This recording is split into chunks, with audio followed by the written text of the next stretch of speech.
Merci. La troisième technique la plus utilisée en cuisine moléculaire est l'épaississement grâce à la gomme de xanthane. Pouvez-vous nous en parler s'il vous plaît? Bien sûr. Épaissir vos plats, vos sauces, vos crèmes, vous êtes habitué à le faire avec de la farine ou des fécules.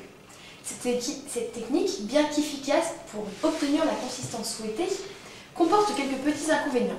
Effectivement, afin d'épaissir une sauce, il vous faut ajouter une grande quantité de fécule, ce qui le plus souvent vous altère la saveur du plat et des aliments.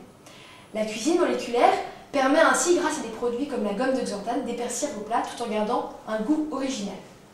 La particularité de la gomme de xanthane est sa capacité de pouvoir modifier la consistance des aliments grâce à son action épaississante et gélifiante.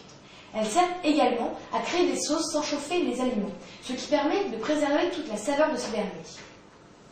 La gomme xanthane n'est pas une substance naturelle, elle provient de l'action d'une bactérie.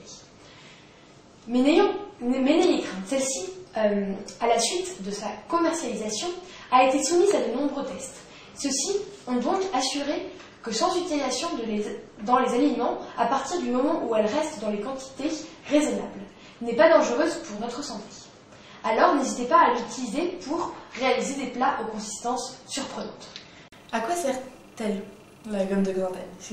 Elle sert à donner une consistance plus épaisse à des boissons, des sauces et mousses d'une façon très rapide. Sa texture grasse en bouche vous permet de substituer la matière grasse de votre recette en gardant une impression agréable, comme le milkshake allégé. Ces effets impressionnants peuvent être obtenus dans les liquides alcoolisés, cocktails, punch. Grâce à la capacité du xanthane de se dissoudre dans des milieux alcoolisés, sa neutralité gustative et son effet épaississant permettent la suspension de morceaux de fruits ou de billes d'alginate, d'un autre alcool par exemple. La gomme de xanthane sera également utile dans l'inversion des composants d'un cocktail.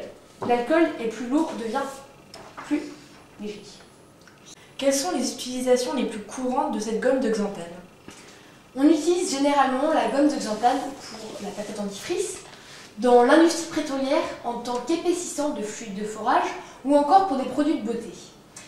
Quelques personnes sont allergiques à la gomme de xanthane, avec des symptômes de rhume intestinal, de diarrhée, d'hypertension provisoire et de maux de tête, des migraines. De plus, puisque la gomme de xanthane est produite à partir d'une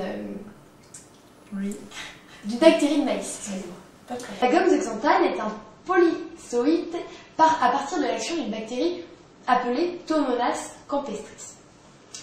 Elle est soluble à froid et est utilisée comme additif alimentaire sous le code E415. Sa propriété épaississante et gélifiante pour modifier la consistance des aliments. La gomme xanthane est un polyoside ramifié. Il est constitué d'une combinaison de 4 composés, le glucose, la mannose, l'acide glucuronique et l'acide pyruvique.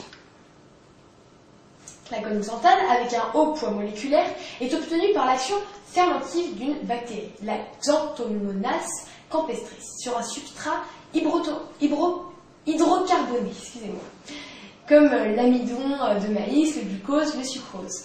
Le mélange obtenu est purifié avec de l'éthanol ou de l'isopropanol. Séché et moulu. Des sels neutres sodiques, potassiques ou calciques sont aussi produits pour des fins commerciales. Merci.